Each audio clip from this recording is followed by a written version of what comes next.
Oi pessoal, tudo bem? Eu havia postado nos meus stories do Instagram falando sobre autismo, né? E perguntei para vocês se vocês talvez queriam um vídeo mais elaborado, um vídeo contando mais um pouco da minha experiência sobre autismo, já que eu tenho um filho dentro do espectro, né? E recebi bastante mensagem positiva falando para mim fazer sim um vídeo contando um pouco mais da minha experiência, falando um pouco mais sobre esse assunto, né? Recebi alguns depoimentos também de pessoas que descobriram recentemente o autismo na família. Então, o que eu percebi é que cada vez mais os casos têm aumentado, os casos de crianças autistas. Ontem também me deparei com uma matéria que dizia que tem um estudo que fala que até 2025, a cada 2 crianças, uma nascerá autista, né? Então, acende aí um sinal de alerta, né? Eu não sei até onde essa matéria de fato é verdade, até onde isso de fato vai acontecer, mas eu achei bacana vir aqui falar um pouco mais da minha experiência, né? Não sou nenhuma especialista no assunto, né?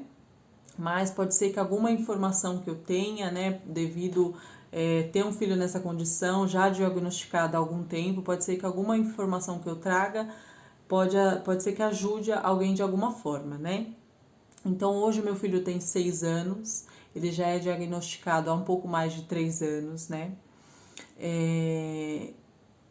Mas desde muito novinho a gente percebeu já algumas características diferentes nele, alguns comportamentos diferentes.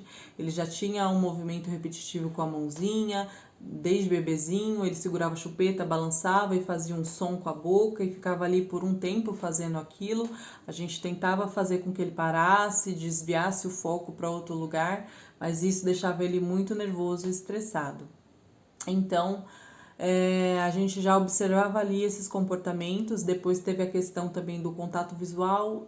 O autista ele não consegue fazer contato visual por muito tempo, né? Então a gente já também ficou assim observando isso.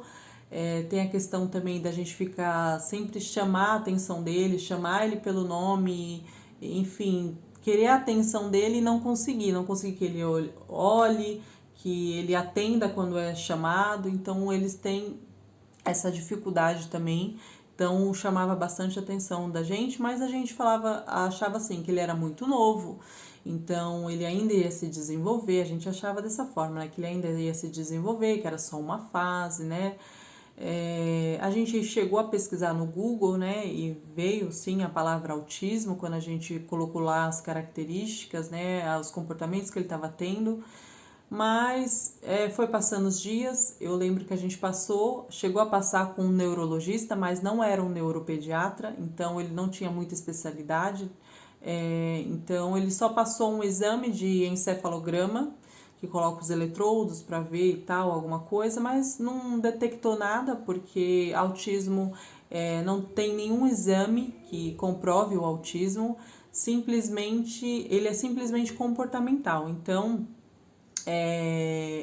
a criança passa por uma avaliação, né, para ver se bate ali os sintomas e que se consegue ser fechado o diagnóstico de autismo, né, mas através do comportamento da criança, né. Então, a gente foi levando os dias até que ele foi para a escola. O Bernardo começou a frequentar a escola, e aí depois de um tempo a escola chamou a gente para conversar. Na verdade, chamou a minha mãe para conversar, porque era ela que buscava o Bernardo na escola, porque eu trabalhava, meu esposo também.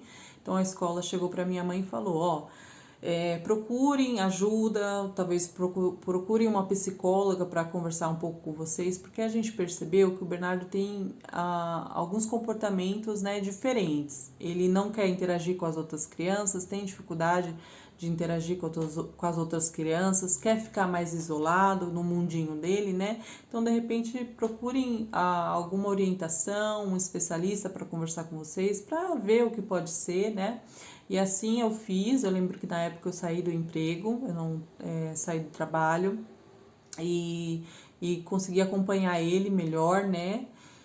Então, eu procurei uma psicóloga que fez uma avaliação nele, falou para mim que ele ainda era muito novo, que a parte cognitiva dele ainda estava sendo formada, mas que sim, que ele tinha grandes chances de ser uma criança autista, né? E pediu para mim procurar, né, especialistas para começar as intervenções, porque ele já estava ali com 2 anos e falava muito pouco. Então eu procurei uma fonoaudióloga, né? Achei uma maravilhosa que já tinha um estudo, já estudava sobre autismo, já tinha uma especialização no assunto, que orientou bastante a gente e que conseguiu desenvolver ali com o Bernardo bastante. Em pouco tempo ele já começou a falar mais, né? Ajudou ele muito. Só que ele precisaria ainda de mais intervenções, né? Com a terapeuta ocupacional e a psicóloga. E depois de um tempo só que ele começou a fazer mais essas duas especialidades. Então ele começou a fazer fono, TO e psicóloga, né? E isso foi ajudando muito ele, né? Depois passou os anos e tudo mais, a gente sentiu a evolução dele muito, né? Mas depois, com a pandemia, demos uma pausa ali nas terapias, mas ano passado ele voltou com as terapias, né? E isso tem feito toda a diferença, faz toda a diferença na vida da criança, as intervenções, né? E os estímulos em casa também. Autista tem essa característica de ser muito inteligente, então eles aprendem muito rápido, pelo menos no caso do meu, porque não dá para generalizar, porque cada autista é de uma forma, né? Mas no geral eles são muito inteligentes, né? Eles aprendem as coisas muito rápido. Então, ele é muito inteligente, tudo que ele aprende, ele vê uma vez só, uma coisa ele já aprende, decora as músicas muito, muito rápido. Mães de autistas têm que ter muita paciência, porque você vai ouvir 1 milhão de vezes a mesma música, o mesmo desenho, as mesmas perguntas. Eles são muito repetitivos e tem um hiperfoco gigante, né? Quando eles cismam com o assunto, eles querem explorar aquilo muito e, enfim, ele é muito assim, o Bernardo ele é muito assim. Outra questão também é a questão da alimentação. Criança autista no geral, eles são muito seletivos na alimentação. Então o Bernardo ele aceitava algumas coisas quando mais novo, ele comia mais, a gente oferecia mais opções de alimento e ele aceitava. Hoje em dia é muito complicado a alimentação dele, ele ficou muito restrito. A gente fica até com a preocupação em relação à escola, porque ele não aceita muito a comida que é oferecida na escola. A escola, por ser da prefeitura, também não autoriza a gente mandar um lanche para ele, né, para ele comer na escola. Então tem sido um desafio muito grande, né? A gente tem que conversar com a escola sobre isso. Enfim, tem também a questão da sensibilidade auditiva, né? São muito sensíveis na audição, então, assim, no caso do Bernardo, ele escuta um barulho mais forte, latido de cachorro, automaticamente já coloca os dedos no ouvido, né? Antigamente ele sofria muito mais com isso, era muito mais difícil para ele lidar com isso. Hoje em dia ele aprendeu mais a lidar com isso, né? Mas é uma questão também, né? Tem a questão das estereotipias. Ele, quando tá muito feliz, empolgado com alguma coisa, ansioso, ele bate muito com as mãos, bate na orelha, e é algo que a gente tem que ir controlando com as terapeutas e trabalhando nisso para diminuir um pouco as estereotipias, né? A ecolalia também, ele repete muito as coisas, então é outra coisa bem característica do autismo, né? Enfim, são diversas coisas, diversos fatores, né? Eu percebo também, chegou até o meu conhecimento algumas informações de pais que não aceitam o diagnóstico também do filho, né?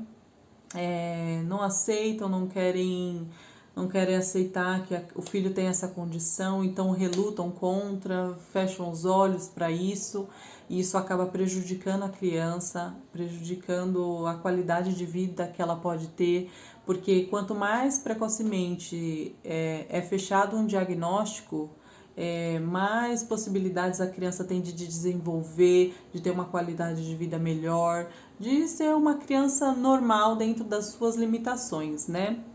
Então, a minha orientação é essa: percebeu que seu filho tem um comportamento assim diferente, tem alguns atrasos, vai atrás, procura ajuda, né? Porque com esse aumento dos casos a gente tem que ir atrás e enfim, ajudá-los de alguma forma, né? Para que eles se desenvolvam e sejam felizes, porque são crianças muito felizes, que têm muito amor para dar e só querem isso da gente: receber muito amor, carinho e serem compreendidas e respeitadas, né? O autista, ele tem muitos direitos que se a gente correr atrás, eles têm muitos direitos que tem que ser garantidos para eles, esses direitos, né? Enfim, então não veja isso como um fim do mundo. Se você tem um filho dentro do espectro, tá aí tentando aceitar, passando por esse luto, né? Após o diagnóstico, a gente passa por esse luto, né? É difícil compreender, né?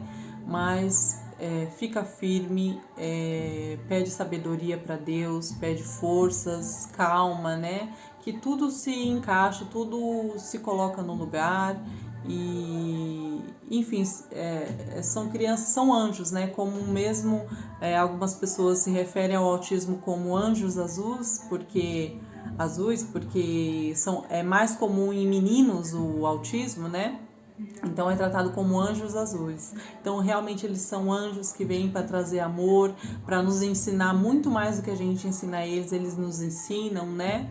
Então veja sempre pelo lado bom da coisa, veja que você tem um motivo ali para lutar por um mundo melhor, né? Para lutar pelos direitos, para lutar para ver essa criança bem, feliz, né? E é isso. Se ficou alguma dúvida, se você tem alguma dúvida que talvez eu possa esclarecer de alguma forma, alguma pergunta, pode me mandar mensagem, eu vou responder com o maior prazer. Então é isso, eu ainda tô nessa fase ainda, né, de lutando dia após dia, cada dia é uma novidade, uma coisa diferente. Então, espero que depois eu consiga vir aqui mais vezes, falar um pouco mais sobre esse assunto, né? E dividir mais algumas experiências, tá bom? Então, fiquem com Deus e um beijo.